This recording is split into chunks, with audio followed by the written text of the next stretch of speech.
here I am. There has been a war going on in the Middle East, as we all know. Iran and Israel are bombing each other. And today we heard the news that the US got involved and they bombed. First of all, we want to clarify that we feel very strongly about the people of Iran. They don't deserve to be punished for the policies of the governments. There are people being bombed. There are civilians being bombed. So our hearts go out to them, and we pray that Allah protect all innocent people around the world from the wrong decisions and policies of some of these governments. So I wanted to clarify our position on this conflict. There are a lot of views flying around out there on Twitter and other social media platforms. A lot of people are backing Iran because they hate Israel so much for its crimes it committed in Gaza. There's a genocide going on. Israeli crimes are well known to the whole world, and the tide is turning. Actually, the tide has already turned, in my opinion.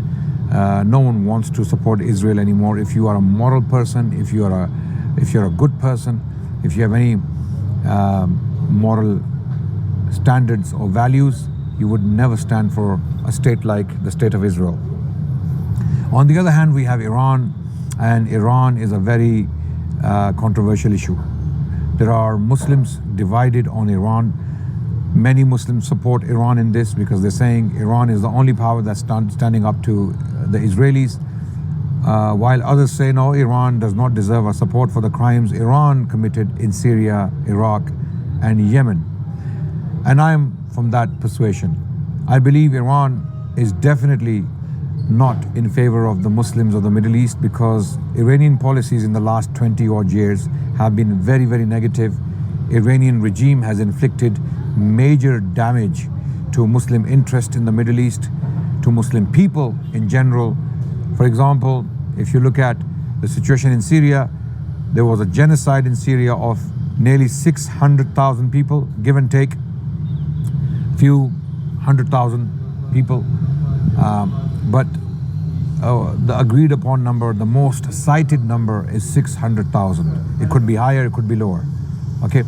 At the same time, what happened in Iraq after the US invasion of Iraq in 2003, Iran took control of Iraq from the US, and the rest is history. There are articles online, you can go and study what Shia death squads did in Iraq, wiping out Sunnis and driving out Sunnis from Baghdad. Also in Yemen, Iran's role has been very negative. Iran supplied Houthis with weapons, and Saudi Arabia retaliated quite heavily, no doubt. There were many, many casualties. Hundreds of thousands of people suffered because of Iranian supply of weapons to the Houthis and Saudis retaliating. All of these things are well known. These are not disputed things. About 1 million people have died due to Iranian intervention, direct Iranian intervention, propping up proxies in Yemen, in Iraq, in Syria, in Lebanon, and even in Afghanistan. So Iran's role has been very, very damaging and devastating for the Muslims of the Middle East in particular, and other parts of the Muslim world in general. So why am I telling you all this? Does that mean we support Israel? Absolutely not. We abhor Israel, we abhor Israeli policies, we hate what Israeli government has done in Gaza and in the West Bank and around the region. Israeli government, the Zionists, have been behind most of Islamophobia in the Western world as well. Whatever comes from the media, mainstream media, and the politicians, it is definitely instigated by the Zionist regime ruling from Israel.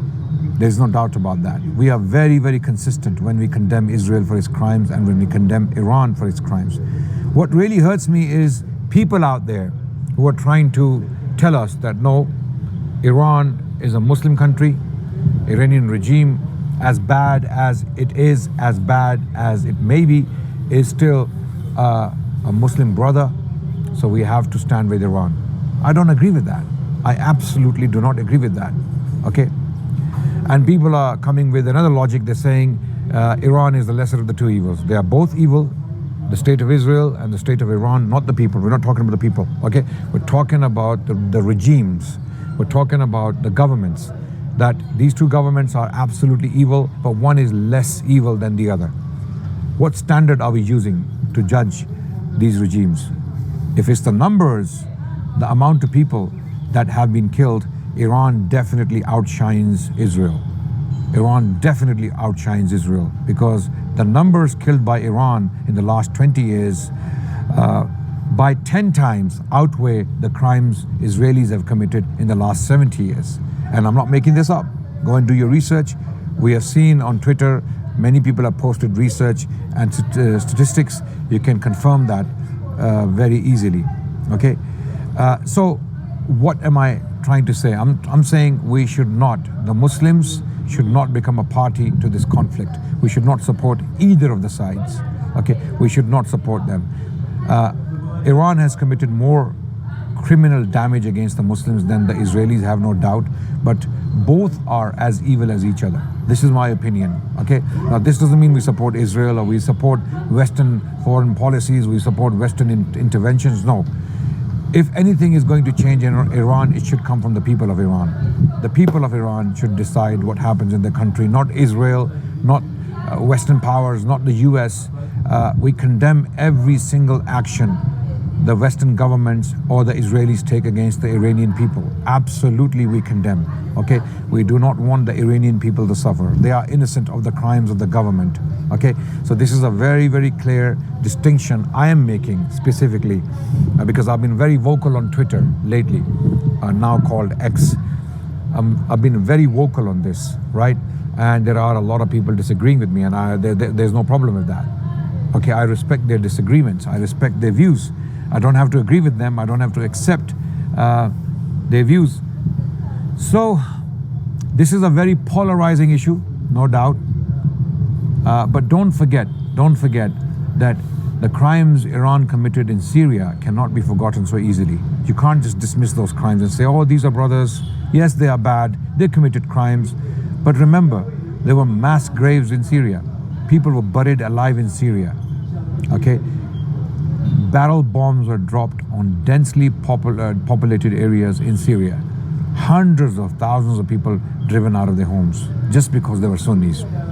This was a sectarian war waged by Iran and its militias against the Sunni population of Syria that wanted to topple a tyrant, an oppressor, a dictator called Bashar al-Assad, who was directly backed by Iran and its proxies.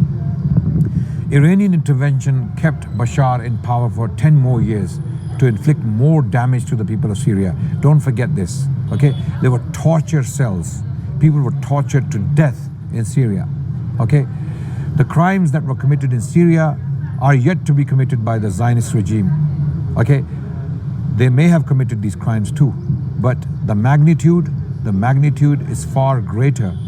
What happened in Syria was far greater than what happened in Gaza. Yes, Gaza is absolutely devastated.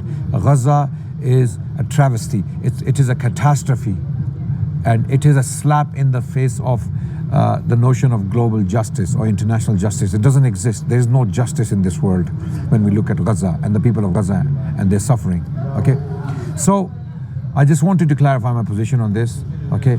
There are a lot of people questioning me on why am I not condemning Saudi Arabia? Why am I not condemning UAE? Where is the comparison? Why do we start with lesser catastrophes instead of discussing the elephant in the room, as they say? There are two elephants in the room called the Middle East. There are two elephants, Israel and Iran. Let's start with the elephants and then we start making our way down, okay? Yeah, this whataboutery is an evidence, or it's an indicator of people's injustice when it comes to Iran. They deliberately want to downplay the crimes Iran has committed against the Muslim people in the Middle East, okay? Because the moment we mention the crimes of Iran, this whataboutery exercise starts. What about this country? What about that country? What about that group? What about this group? What do you mean, what about if you mentioned the crimes of Israel to me, the Zionist crimes in Gaza, and I said, what about Mexican drug cartels? What about all the drug dealers in Sao Paulo? Or what about those gangsters in Rio de Janeiro? What about all those guys? Okay, you'll think I've lost my mind. Why am I talking about all these people when the point of discussion is Israel and the Israeli crimes? So you really have to wake up and start thinking clearly. Okay, people are asking me, what if Iran is defeated and Israel dominates the region? Okay, I don't think that will ever happen after Gaza. Israel will never gain more territory in the Middle East. Israel has completely lost its support in the West and in the East. No one is going to support Israel now and its policies. Okay, Israel is not going to recover from the genocide it committed in Gaza. Israel is not going to get more territory in the Middle East, inshallah. The Israeli regime is on its way to fall. It is going to fall. So will the Iranian regime. And we hope for the best for the Iranian people. They need to take control of the situation. We don't want Western nations imposing their order, their puppets on the Iranian people. Rather, the Iranian people decide themselves what happens to their country. This is my view. I know there are more questions you may have. I've been answering some of them on Twitter. Follow me on Twitter and check out some of the tweets. I've been answering a lot of questions there. And if there are more concerns I want to share, I will share in the future. But for now, take no sides in this. Take no sides in this. Okay, we want the Zionist regime to fall. We want the Mullah regime in Iran also to fall, because they are both criminal regimes and they are both bombing each other. Okay, we don't need to cheer for any of them. We don't. Thank you so much for listening. Assalamu alaikum wa rahmatullah.